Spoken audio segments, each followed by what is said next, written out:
Ladies and gentlemen, welcome to DSP Sports. I'm Don Stevens, and with me is David Beard. How you doing, David? Don, I'm doing great. How are you doing, sir? I'm doing wonderful. You'd think the seasonal allergies would be gone, but for me, no, they're not. But that's okay. I shall persevere. The NFL was exciting. I don't have Sunday ticket. I don't have cable. But what I saw, I really enjoyed watching this week. How about you? I didn't have a very good game in the morning. I had a pretty bad choice. I think it was between Detroit and Chicago and Kansas City or Cincinnati, or Kansas City and somebody, I believe. But anyways, it wasn't a very good choice in the morning. But the Rams game was good.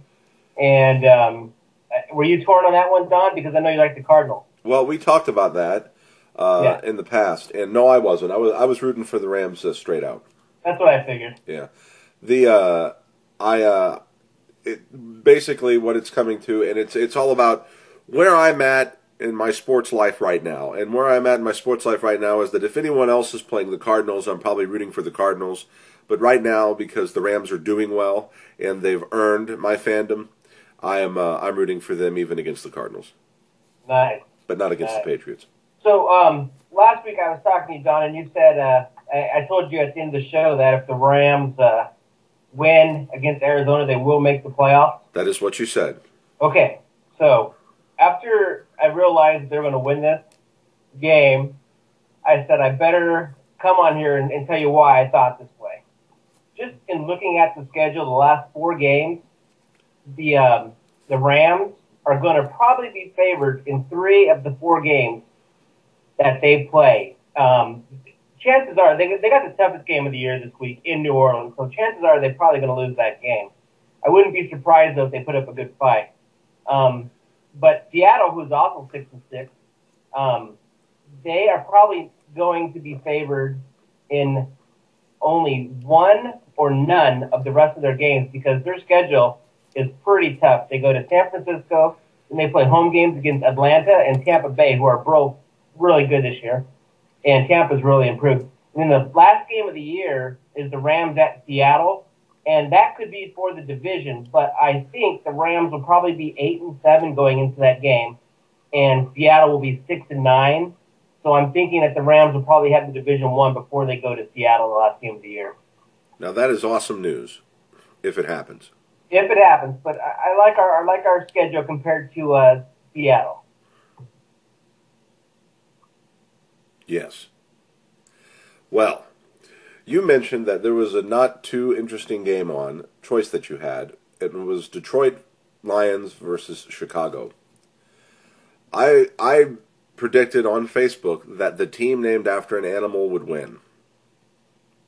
And once again, I was correct. You were correct. And the other game that I had the choice was Denver and Kansas City. That's why it was a rough choice there, but that's right. But I watched Detroit versus Chicago. That's the game you watched? I went back and forth. I was entertained. It was a very close game. Detroit has played everybody pretty tough this year. They've been in games into the fourth quarter. They blew out the Rams this year. But they should have beaten – they could have beaten New England. They should have beaten Chicago the first time. That was a horrible call in the end zone, but I guess it was technically correct. So Detroit's much improved, and I think they're heading in the right direction. They're just coming up short on the wrong end of things. I was groaning when I read your comment on Facebook that said that we had these 2 games that aren't interesting to look at. So I've said, well, I've got to pick between one or the other. Now, isn't Donovan McNabb on the Kansas City squad now? No, he's on the Redskins. Oh, the Redskins. Well, they all have red uniforms. That's true. So I chose ignorance, fueled by ignorance, and not wanting to watch the chunky chicken soup guy. I went ahead and I watched Chicago because they're on the. I've been to Chicago more recently than I've been to Kansas City. So I watched that game, and that game was a good game. And it was fun to watch. And then after watching that game and predicting the team that would win correctly, the one named after an animal.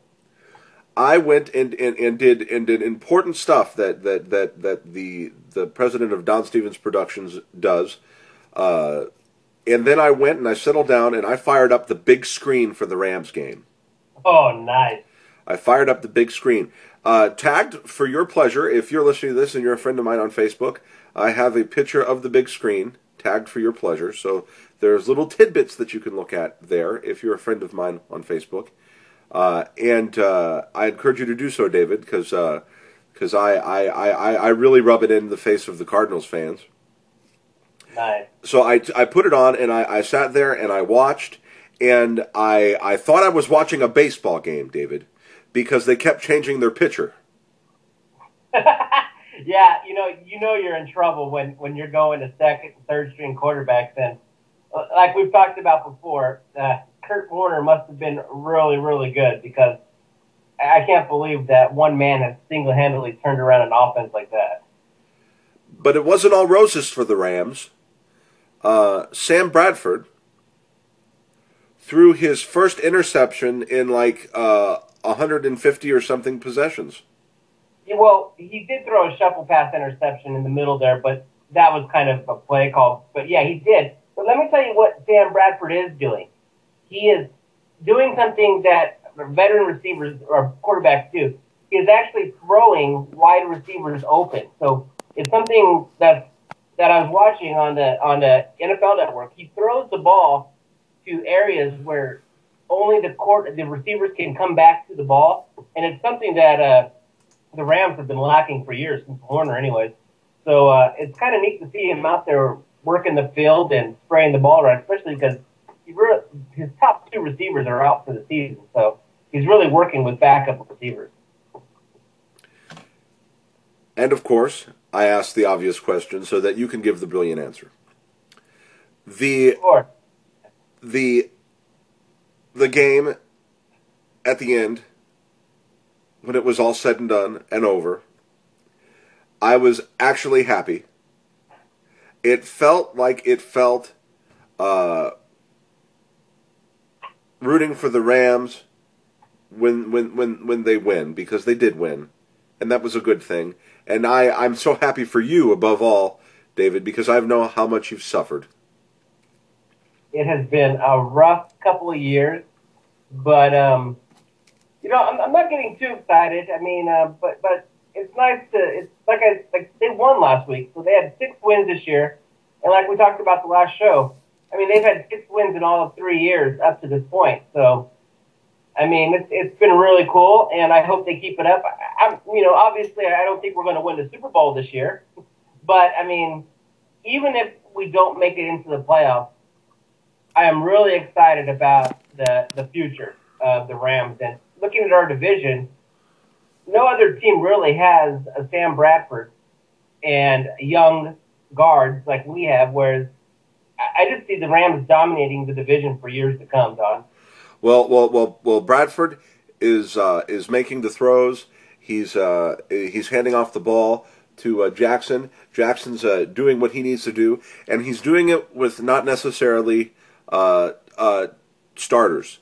Bradford is some of the starters are the other people. I heard them talking that they're injured, and Bradford's making it happen with people who aren't on the A-list per se, who are showing themselves to be A-list players. No, they're not even that. A couple of the receivers, well, one of them for sure, were not even on the original squad to begin with. They were pulled from the practice squad or signed from other practice squads. So, I mean, he's actually doing it with second or third receivers. He doesn't have a legitimate number one on the squad right now. All ships are rising with the tide is basically what it's coming to now. Now, talking about the Rams is fun, and we're Rams people, so we do that. But what I want to talk about right now, we have the fall of the Colts right now. The Colts seem to be coming apart. What's going on? I don't know. It's like I was thinking about it, and you just had the perfect storm there where you had a team who was excited about having a new coach who's won a few in a row against a team who's lost a few in a row, where Manning is just, like I said, he is looking more and more like Favre every week. I really think Manning's going to pull it together. but I've never seen him go through a slump like this. And I just think they have Reggie Wayne and not really any other receivers because their tight end Clark is out for the year. They haven't really replaced the guy who left a couple years ago. His name's leaving me right now, but he was their number one receiver before Wayne. And so I just think that they're a little light on the receiver end, and now it's starting to show. Okay, so we've got that. We've explained that a little bit. Now the next thing is Brett Favre took another hit or an injury in the last game. Brett Favre is got so many injuries on him right now, yet. And I know the man wants to retire, but I know he doesn't want to stop his consecutive game streak in the middle of the season, or I don't think he would. Do you think he'll play this weekend? I do, and the only reason I think he will, Don, is he's at 297. He only needs 3 more starts to get to 300 consecutive, and I know that's his goal. So I think he will. But the one thing I've been thinking about is, why isn't the NFL saying what they're going to do with this investigation about the texting of the private area? Because it's been almost 2 months now, and it's obvious that the NFL is sleeping on this and holding back because they don't want to be the one to end the streak. So I would be amazed if something does not come out on that, and maybe they already know that it was him, and they're just holding back. So I think something's going to come out on that pretty soon, Don. Absolutely. Okay, so what we have now is we've covered some on the Detroit versus Chicago game. We've covered the Rams versus Arizona. We figured out what's wrong with the Colts. Brett Favre is sexting his way to 300. Maybe that'll come out after the 300 game, and he gets that consecutive streak. Maybe that will be the cutoff point. I don't know. Now, I don't know. I'm not a giant. Living in St. Louis, it's hard to be a giant NBA fan and to know what's going on in the league. There's not a team here. There's not a team really close by that I've been able to associate with. And as much as I'd like to get behind the Boston Celtics, even here in St. Louis, school and life and being the president of the Beer Drinking Riot and doing the show with you and doing MPD, it's hard. It's hard. Are you following the NBA at all? I do, but it's a little difficult for me because obviously my team is the Lakers, and their games mostly come on after my bedtime. But I definitely follow on a day-to-day basis the scores and who's doing well and who's not. Well, we've got the Boston Celtics in first place right now. We've got the Utah Jazz. Is it still the Jazz in first place right now? And we have the LA Lakers in first place right now. And San Antonio is in first place right now. There's one team I don't see in first place right now, and it shocks me. Are you talking about the Miami Heat? Yeah, did they change their name? Are they now Chicago or Orlando or something? Oh, no, wait, they're still Miami. Okay, I'm going to be careful this week, Don, because we talked a lot of trash about them last week. And they've improved the record big time. Oh, and you know what? Not only have they improved, I think they listened to the show because I think they got pissed and they've been blowing everybody out. I wanted to bring that up. I wanted to say it seems like they're trying to redeem themselves. They're a game or so and a half out of first place. Yeah, and the way that they're playing now, I mean, maybe I was right about them not losing a game the rest of the year, Don.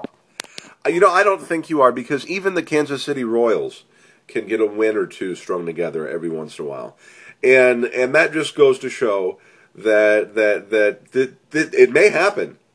And if it does, David, you will be given the golden crown of sports commentatorship at the end of the season. I was making a joke out of it. I know. So there we go. Man, this is wild. And that's just a little follow-up for you all about what we were talking about in our last show. If you haven't listened to any of our previous shows, take some time to listen to them now. You may not think that they're all relevant, but they are still relevant, even though they're from previous weeks. Ladies and gentlemen, you cannot properly understand the NFL until you have heard me, a novice, question the great David Beard about the NFL. Ladies and gentlemen, this is DSP Sports, and I'm with the great David Beard. And I'm Don Stevens.